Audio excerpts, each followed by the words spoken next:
निलंबित आरोग्य अधिकाऱ्यांना थेट मुख्यमंत्री एकनाथ शिंदेंना पत्र लिहून संबंधित मंत्र्यावर गंभीर आरोप केलेत। संबंधित मंत्र्यांनी कात्रजच्या कार्यालयात बोलावून नियमबाह्य टेंडरची कामं आणि खरेदीसाठी दबाव आणला होता। मात्र नियमबाह्य कामात मदत न केल्याने निलंबित केल्याचा आरोप भगवान पवार यांनी केलाय। तर या क्षणाची महत्त्वाची बातमी आपण बघतोय। अधिक माहिती घेऊया आमचे प्रतिनिधी निलेश यांच्याकडून। त्या ठिकाणी निलेश आहेत। निलेश, आपण बघतोय निलंबित आरोग्य अधिकाऱ्यांना थेट मुख्यमंत्री एकनाथ शिंदेंना पत्र लिहिलं आहे आणि त्यांच्यावर गंभीर आरोप केले आहेत। काय अधिक माहिती मिळते? नक्कीच हे जे प्रकरण आहे, खरं तर जे भगवान पवार आहेत हे पुणे महानगरपालिकेमध्ये आरोग्य विभागामध्ये अधिकारी आहेत आणि 2 दिवसांपूर्वी त्यांना निलंबनाचं एक पत्र आलं होतं। मात्र या निलंबनाच्या पत्रामध्ये त्यांच्यावर वेगवेगळे आरोप करण्यात आले होते। त्यानंतर भगवान पवार आहेत त्यांनी आपला खुलासा केलेला आहे। त्याच्यात धक्कादायक माहिती म्हणजे भगवान पवार आहेत त्यांनी असं म्हणलेलं आहे, जे संबंधित मंत्री आहेत अमृत नोनी गॅस्ट्रिन, अपचन, ऍसिडिटी, गॅस्ट्रबल ह्यापैकी तुम्हाला कुठलाही गॅस्ट्रिक प्रॉब्लेम झाला, उपाय एकच, अमृत नोनी गॅस्ट्रिन। त्या मंत्र्यांचं मी काम केलं नाहीये, त्या मंत्र्यांचे जे टेंडर असतील किंवा नियम बाहेर जे काम आहे ते मी केलं नाही, म्हणून माझ्यावर कारवाई करण्यात आलेली आहे। माझ्यावर वेळोवेळी दबाव टाकण्यात आला होता, मात्र मी दबावाला बळी पडलो नाही, म्हणून माझ्यावर कारवाई करण्यात आलेली असं स्पष्टपणे पत्र त्यांनी आता मुख्यमंत्री एकनाथ शिंदेंना लिहिलेलं आहे। आणि त्या पत्रामध्ये त्यांनी स्पष्टपणे उल्लेख केलेला आहे, जे संबंधित मंत्री आहेत त्यांनी माझ्यावर दबाव टाकला, त्यांचे नियम बाहेर जे काम आहेत ते मी केले नाहीत, म्हणून माझं निलंबन करण्यात आलं आहे। हे संपूर्ण त्यांनी पत्र लिहून मुख्यमंत्र्यांना कळवलेलं आहे। कळेल अगदीच।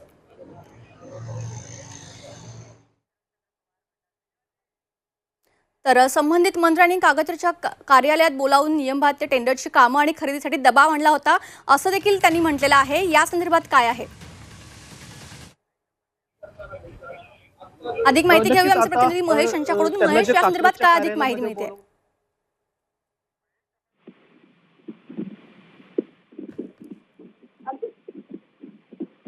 राष्ट्रवादीचे प्रवक्ते महेशजी आपल्यासोबत जोडले गेले आहेत। महेशजी, G24 मध्ये आपलं स्वागत आहे। एकंदरीत या सर्व चित्रावर तुमची काय प्रतिक्रिया आहे? महाराष्ट्रातलं विद्यमान सरकार घटनाबाह्य आहे, भ्रष्ट आहे आणि मंत्र्यांनी भारताचं संविधान आणि महाराष्ट्राच्या खात्याची नियमावली ही गुंडाळून ठेवलेली आहे। त्यांना अधिकाऱ्यापेक्षा कॉन्ट्रॅक्टर प्रिय आहे, त्यांना नियमबाह्य कामं करायची आहेत। आणि मला वाटतं एखादा अधिकारी अशा पद्धतीने जेव्हा हताश होऊन पत्र लिहितो, ते सरकारच्या बद्दल एक चित्र सरकारला आरसा दाखवण्यासारखं आहे। सरकारची नियमावली स्पष्ट आहे, कशा पद्धतीने टेंडर दिले पाहिजे, अधिकाऱ्याचं कर्तव्य काय आहे त्याच्या रेकॉर्डमध्ये स्पष्ट आहे, मंत्र्याचं कर्तव्य काय आहे हे आपल्या रूल्स मध्ये डिफाईन्ड आहे। त्याच्यामुळे मंत्र्याचं काम हे देखरेखीचं आहे आणि संसदेमध्ये किंवा विधिमंडळामध्ये कायदा बनवून आपल्या विभागामध्ये जो निधी जमा होतो त्याचा व्यवस्थित उपयोग अधिकारी वर्ग करतायत की नाही याचं काम मंत्र्याचं। मंत्र्याला टेंडर मध्ये हस्तक्षेप करण्याचा कुठलाही अधिकार नाही। आणि अशा पद्धतीने जर कुठला मंत्री मला वाटतं जर अशा दबाव आणत असेल तर आज ना उद्या फार मोठा उद्रेक अधिकारी वर्गाचा होणार आहे। चुकीच्या मार्गाने अधिकारी वर्गाला जर काम कृती करायला लावली असेल पण त्याला जर मानसिक त्रास दिला नसेल तर मला खात्री आहे की जे पवार नावाचे ग्रस्त भगवान पवार हे एकमेव अधिकारी नसतील, महाराष्ट्रामध्ये असे शेकडो अधिकारी सापडतील ज्यांच्यावर अशा पद्धतीचा दबाव टाकला जातो।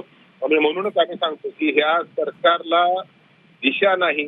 सरकारमध्ये जे प्रमुख पदावर बसले त्यांनी हे गाडं व्यवस्थित रस्त्यावर आणलं पाहिजे। आपल्या टीम मेंबरला, आपल्या मंत्र्यांना आवरलं पाहिजे, आपल्या पदाधिकाऱ्यांना आवरलं पाहिजे।